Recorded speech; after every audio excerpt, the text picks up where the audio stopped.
मरकज़ के ज़ेर इंतज़ाम जम्मू व कश्मीर में आलमी वबा से गुज़िश्ता 2 बरस में पैदा शुदा सूरत हाल की वजह से मकामी लोग अब ट्रैकिंग की जानिब राग़िब हो रहे हैं। माहिरीन और एडवेंचर सयाहत से वाबिस्ता अफराद का कहना है कि अभी भी जनूबी भारत में वादी ट्रैकिंग करने वालों के लिए पसंदीदा मकाम है। ETV भारत से बात करते हुए वादी के मारूफ ट्रैकर और गाइड मोहम्मद आरिफ का कहना है कि वो एक दिहाई से एडवेंचर सयाहत से वाबस्ता है।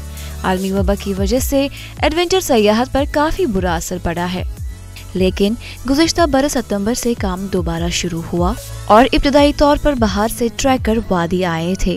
उन्होंने कहा कि अगर मकामी सतह की बात करें तो ट्रैकिंग की तरफ रुझान में इजाफा हो रहा है, क्योंकि लोग अपने घरों में महदूद हो गए हैं और ट्रैकिंग से उन्हें राहत महसूस होती है।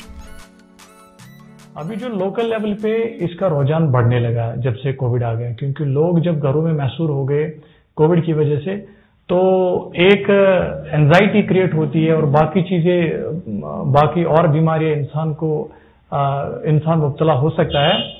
और जिसको हील करने के लिए, जिससे दूर रहने के लिए सबसे बड़ी चीज होती है जो कसरत इंसान करे। और हमारे नजदीक सबसे बेहतरीन कसरत ट्रैकिंग होती है, हाइकिंग होती है, और जिसकी वजह से लोकल्स में इस चीज का बहुत रुझान बढ़ा और हमारी यहाँ पे ट्रैकिंग लोकल लेवल पे बहुत कम होता है।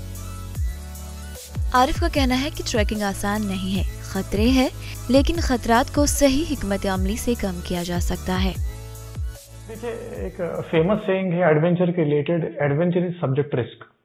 हम एडवेंचर की रिस्क को प्रॉपर कैलकुलेशन से हम मिनिमाइज कर सकते हैं, पूरा एलिमिनेट नहीं कर सकते हैं।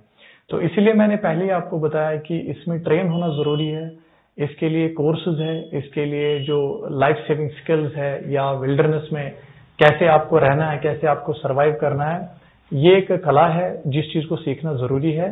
और उसके बाद वहां पे जाना है ताकि आप उस माउंटेन में, उस पहाड़ में कामयाब हो जाए। वादी कश्मीर में कोह पैमाई का वक्त मई महीने से शुरू होता है और साल के अक्टूबर महीने में इख्तिताम पजीर होता है। बहरहाल नौजवानों में इस तरह की मुहिम जोयाना सरगर्मियां एक हौसला अफजा कदम है जिसकी हौसला की जानी चाहिए।